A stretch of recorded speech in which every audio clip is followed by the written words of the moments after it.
एक ज़माने में ब्रेस्ट कैंसर 45-50 के बाद शुरू होता था। आजकल हम 30-35 साल की लड़कियों में भी ब्रेस्ट कैंसर का प्रमाण होते हुए देख रहे हैं। और अगर हम फर्स्ट सेकंड स्टेज में कैंसर को पकड़ ले तो हमें पूरा स्तन निकालना ज़रूरी नहीं है। इसमें अगर किसी पेशेंट में भी ये ज़रूरी भी है तो भी आज हमारे पास रिकंस्ट्रक्टिव मेथड्स हैं जिससे हम नया ब्रेस्ट बना सके। Ma'am, why people are opting this कि कीमोथेरेपी से पहले they are removing their hairs, like क्या कारण है इसका? कीमोथेरेपी यूज्ड और the drugs used in breast cancer बाल झड़ जाते हैं, ये फैक्ट है। तो अपने बाल है वैसे नहीं रहते, we lose almost 80-90% in spite of that. क्या पैडेड ब्रा या वायर ब्रा या फिर कोई इस तरह की ब्रा पहनने से भी कैंसर होता है? नहीं, it's a myth. I don't think anything like that होता है। तो एक जमाना था जब हम बोलते थे कि फोर्थ स्टेज मतलब पेशेंट 6-12 महीने के लिए है, मेहमान है वगैरह वगैरह, हम काउंसल कर देते थे। लेकिन आजकल हमारे पास with advances in targeted therapy है, इम्यूनोथेरेपी है, हार्मोन थेरेपी के ऑप्शंस है, केमोथेरेपी के ऑप्शंस है। जब से टीवी की सबसे फेवरेट बहू और एक्ट्रेस हिना खान के ब्रेस्ट कैंसर की न्यूज आई है, तभी से हर तरफ हड़कंप मच गई।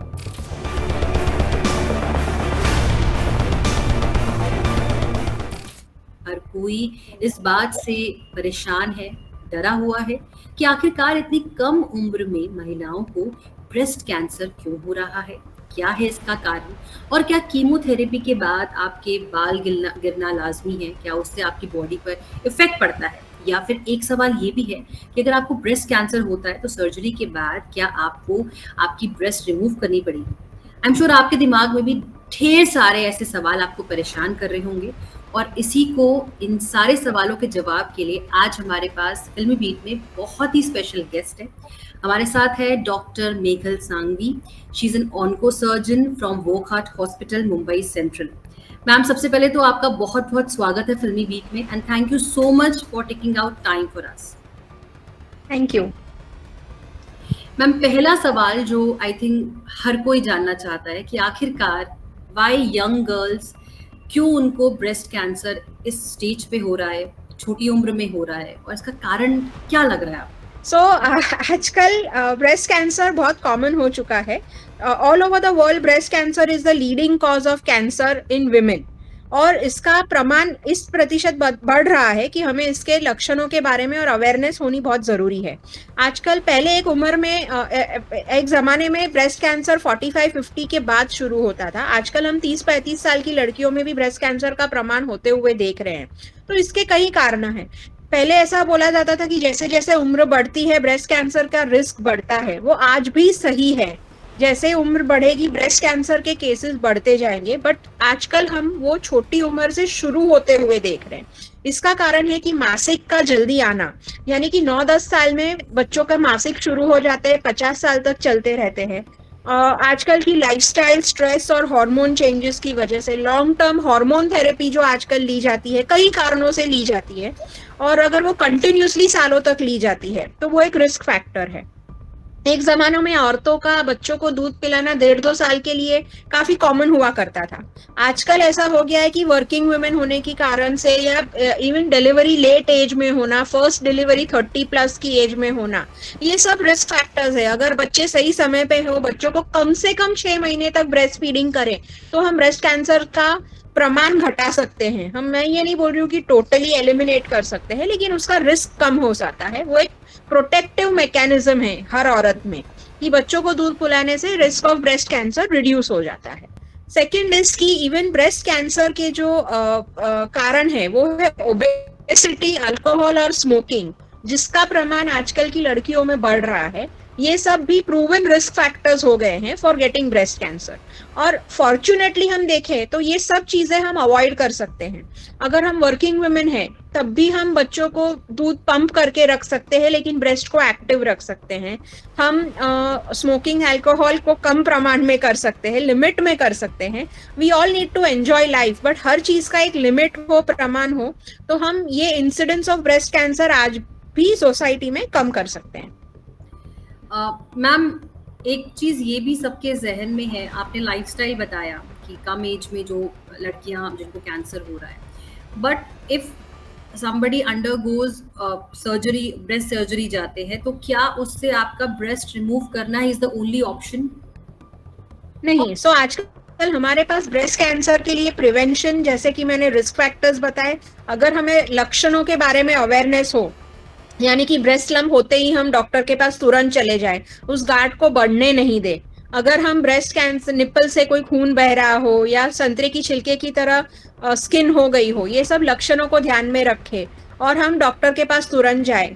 सेकेंड इज कि अगर हम हर 1.5 साल 2 साल में अपना mammography after the age of 40 years करें, क्लिनिकल ब्रेस्ट एग्जामिनेशन हर मंथ करें, तो हम ब्रेस्ट कैंसर को फर्स्ट सेकेंड स्टेज में पकड़ सकते हैं।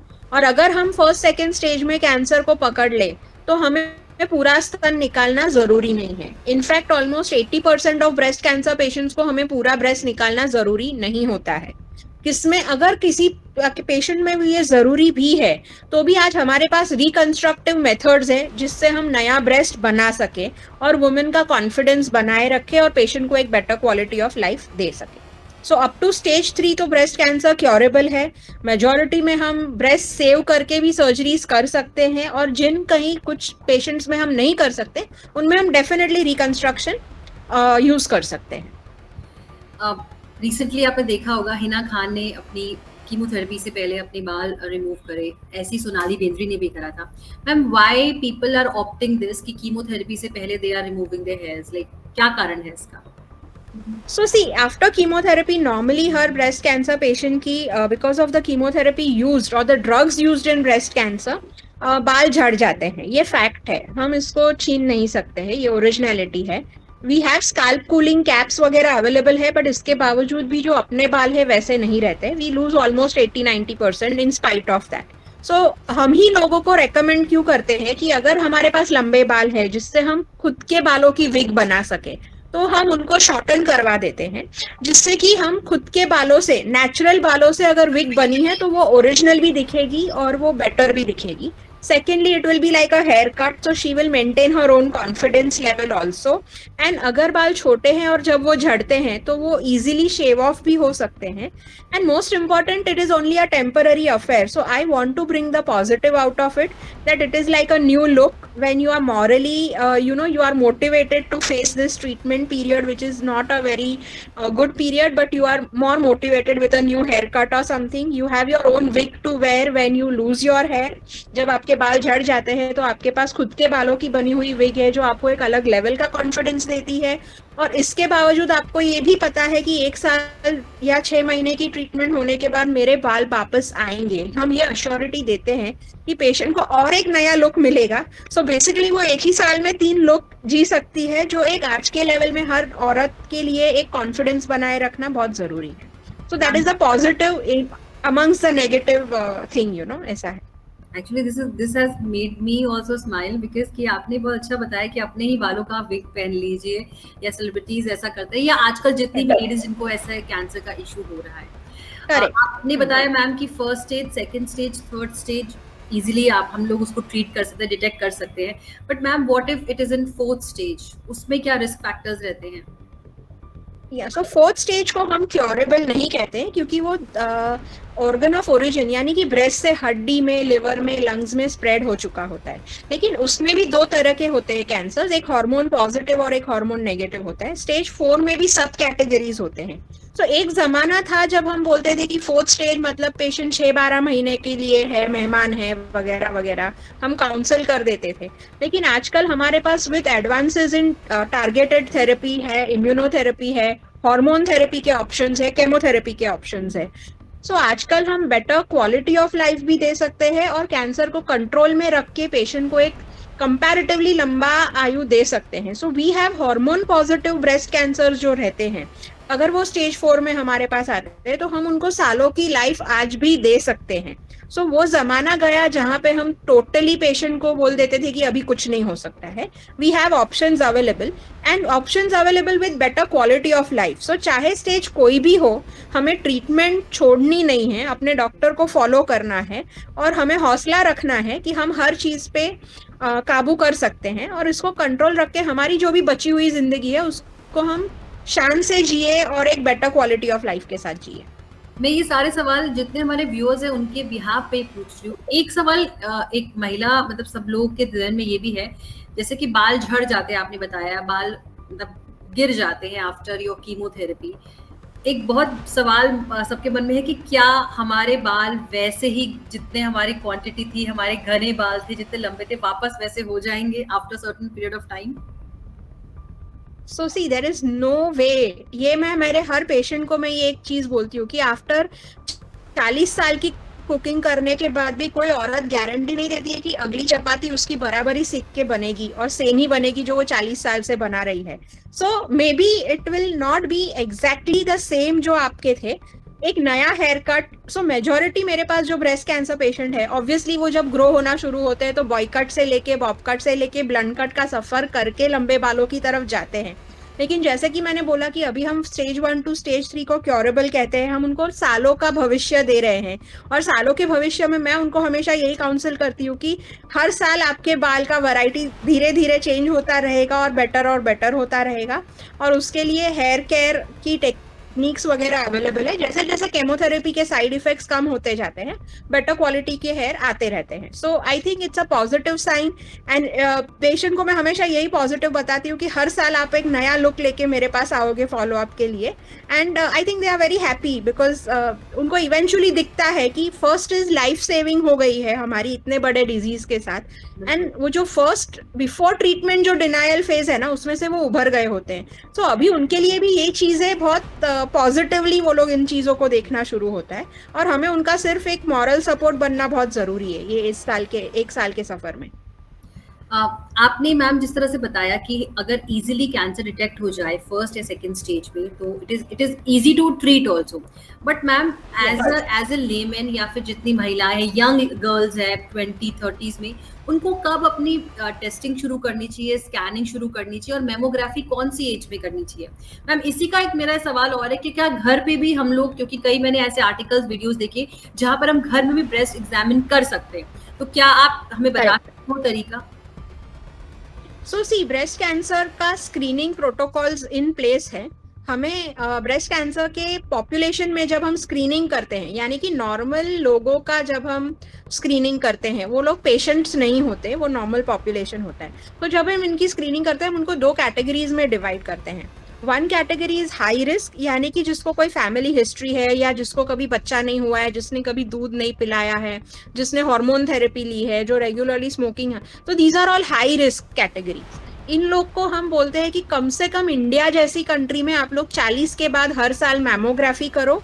हर महीने आपका क्लिनिकल ब्रेस्ट एग्जामिनेशन घर पे करो मिरर के सामने, और साल में एक बार मैमोग्राफी के बाद डॉक्टर के पास क्लिनिकल एग्जामिनेशन कराओ। वेरेस दूसरी साइड पे जो normal category, normal risk category है, यानी कि जिसको कभी किसी के फैमिली में कभी कैंसर नहीं हुआ है, मोटापा नहीं है, स्मोकिंग अल्कोहल नहीं है, जिन्होंने बच्चों को दूध पिलाया है, जिनके कोई भी रिस्क फैक्टर नहीं है, वो लोग सेफली 45 के बाद भी मैमोग्राफी हर 1.5 साल में एक बार करा सकते हैं। उनको अपना हेल्थ चेकअप जो है, जब भी मैमोग्राफी कराए क्लिनिकल ब्रेस्ट एग्जामिनेशन कराना है अपने सर्जन के पास जाके। और क्लिनिकल ब्रेस्ट एग्जामिनेशन तो मैं हर औरत में बोलती हूँ कि 30 साल के बाद हर महीने अपना क्लिनिकल ब्रेस्ट एग्जामिनेशन घर पे कीजिए, क्योंकि इसका एडवांटेज है कि it is cost effective, time consuming नहीं है। घर पे आप नहाते समय, चेंज करते समय एक बार महीने में आपको करना है। उसमें भी मैं 2 कैटेगरी एक्सप्लेन करती हूँ कि जिनको पीरियड्स आते हैं उनको पीरियड्स के 1 हफ्ते के बाद करना चाहिए हर महीने में, और जिनके पीरियड्स खत्म हो गए उनके लिए easy way to remember is first of every month. So it is just for remembering, उसका कोई क्राइटेरिया नहीं है, बट एक याद रह जाता है कि हर महीने मुझे ये करना है। So regularity in doing these test is very important. लोग क्या करते हैं, एक बार करा के फिर 4-5 साल तक भूल जाते हैं। सो हर महीने ब्रेस्ट एग्जामिनेशन घर पे करना, साल या 1.5 साल में depending upon your risk category mammography करवाना, और जो भी रिपोर्ट है उसको लेके आपके डॉक्टर पे जाके क्लिनिकल ब्रेस्ट, क्योंकि ऑलवेज स्पेशलिस्ट के एग्जामिनेशन में और आपके घर के एग्जामिनेशन में फर्क है। सो हर महीने कोई नहीं बुला रहा है आपको, लेकिन साल 1.5 साल में एक बार चेकअप करवाना डॉक्टर के हाथों से will be the best way to screen. और इसमें क्या होता है कि कभी कभी सब छोटी गांठ जो हमें हाथ में नहीं लगती है वो भी मैमोग्राफी में पिकअप होती है, और लोग डरते हैं कि इस मैमोग्राफी करने से मुझे ब्रेस्ट कैंसर, बट मैमोग्राफी करने से ब्रेस्ट कैंसर नहीं हो रहा है। मैमोग्राफी करने से अगर आपके अंदर वो पनपना शुरू हुआ है, तो हम अगर उसे स्टेज 1 में पकड़ लेंगे तो हम अपना duration of treatment, cost of treatment, stress in the family and better surgical और कम मतलब कीमोथेरेपी ना लगने के चांसेस है, ब्रेस्ट बचा के ऑपरेट करने के चांसेस है। तो ये बहुत सारे एडवांटेजेस है इसको सही समय पे पकड़ने के। मैम यंग गर्ल्स का स्पेशली एक क्वेश्चन है कि क्या पैडेड ब्रा या वायर ब्रा या फिर कोई इस तरह की ब्रा पहनने से भी कैंसर होता है? नहीं नहीं, it's a myth. I don't think anything like that होता है। It's a myth. Okay ma'am, आपसे बात करके तो बहुत पॉजिटिविटी मिल रही है। आई एम श्योर जितने व्यूअर्स ये वीडियो देख रहे हैं उनको तो मिल ही रही है। बट क्लोजिंग दिस इंटरव्यू, जाते जाते आप हमारे व्यूअर्स को एज ए डॉक्टर क्या मैसेज देना चाहेंगे? बस मैं इतना ही मैसेज देना चाहती हूँ कि ये एक कैंसर वैसा है, ब्रेस्ट कैंसर, जो बहुत इजीली स्क्रीन डिटेक्टेबल है, जो आज सबसे highest incidence of breast cancer world में है, जिसे हमें एज विमेन एक स्टेप लेना चाहिए, अवेयरनेस क्रिएट करना चाहिए, स्क्रीनिंग प्रमोट करना चाहिए। और ये जो रिस्क फैक्टर्स है जो हम बदल सकते हैं अपनी जिंदगी में, उसको हम बदले, जिससे कि हम इसका प्रमाण कम कर सके। और we are the backbones of the family. So अगर हम अपना ध्यान रखें, अपनी हेल्थ का ध्यान रखें और इस ड्रेडेड डिजीजेस कैंसर से बचे, तो हम आगे अपनी नेक्स्ट जनरेशन को काफी हेल्दी रख सकते हैं। और I think this is the best thing today, जो हम अपनी नेक्स्ट जनरेशन को दे सकते हैं। Thank you so much, ma'am, for talking to us and giving us so valuable information. Thank you so much, ma'am. Thank you.